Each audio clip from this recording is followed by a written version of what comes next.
The river channel at Brunswick Heads has always been notorious for the speed it develops in its rush to the sea. Boating accidents there have been numerous. On the morning of March the 29th, 1953, the ebb tide of the Brunswick River had gathered great speed, swirling into the narrow channel from the North and South Arms. In the South Arm, 3 Melbourne women, who were holidaymakers, decided they would make their first attempt at boating. They were in high spirits as they hired a flat-bottomed punt from a Brunswick boat shed and splashed out into the stream. It was great fun as the little boat carved out an erratic course. But their inexperience was soon quite apparent. Almost imperceptibly, the little boat drifted downstream, coming near to the junction of the North Arm.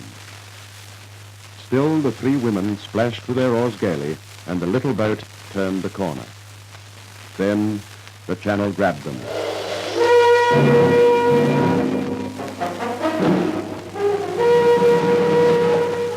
The women, with no knowledge of boating, fumbled with the oars.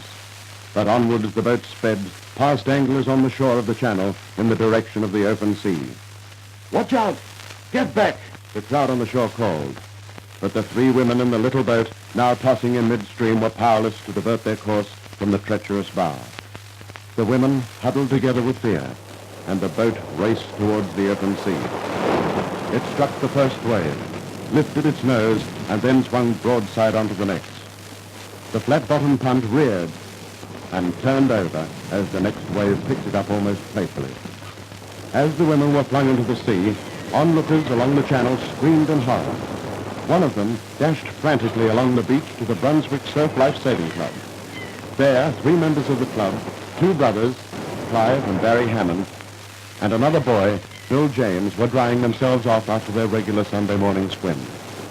"A boat's over in the bar, and there are 3 women in the channel," the breathless angler shouted. Bill James and Barry Hammond didn't hesitate. They grabbed the club's 2 reels and raced down the beach.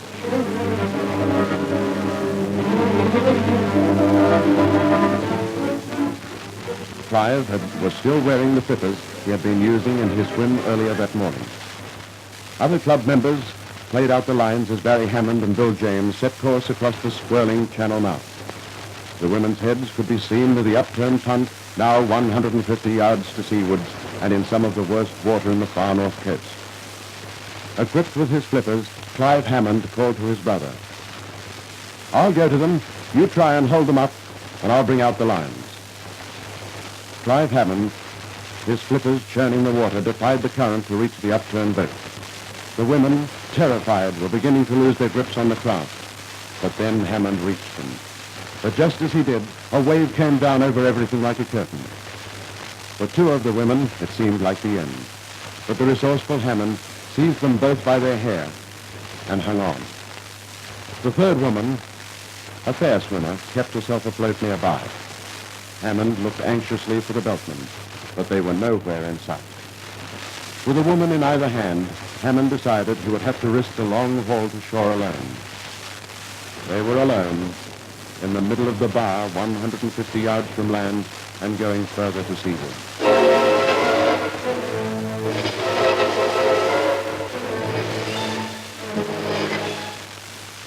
He nodded his head towards the one good swimmer and lay back and kicked his flippers. The women in his hands were only semi-conscious. The other girl began to swim with them, and the unusual trio set off towards the North Beach, a long, hard haul ahead of them.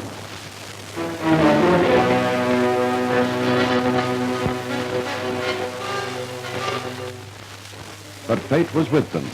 Hammond made good progress. Miraculously, he had entered an eddy between the currents, sweeping southward and northward out of the bar. The big sea lashed at Hammond and his 2 passengers, also at the girls swimming silently beside them. They neared the rocks guarding the North Beach.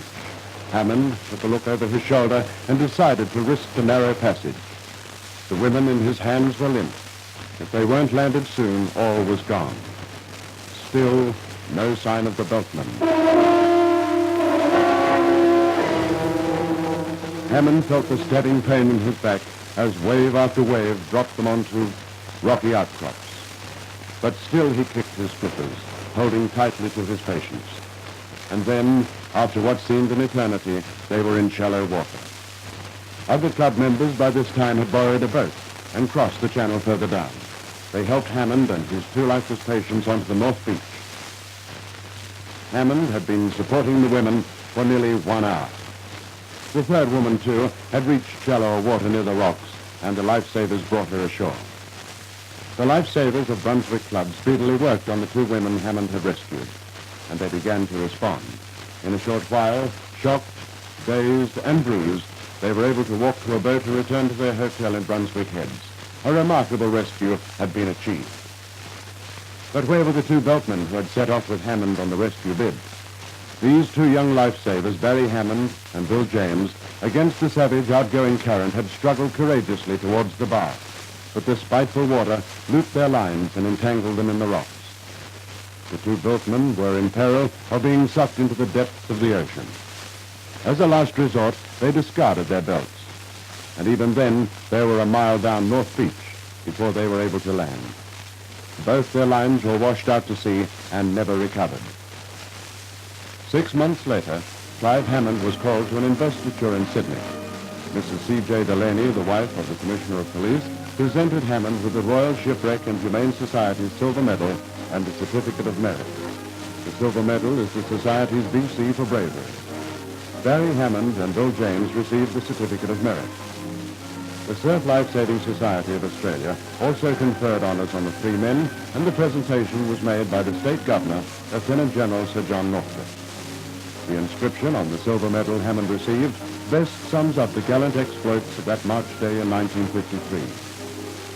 There are tears for human misfortune and appropriate awards for gallant deeds.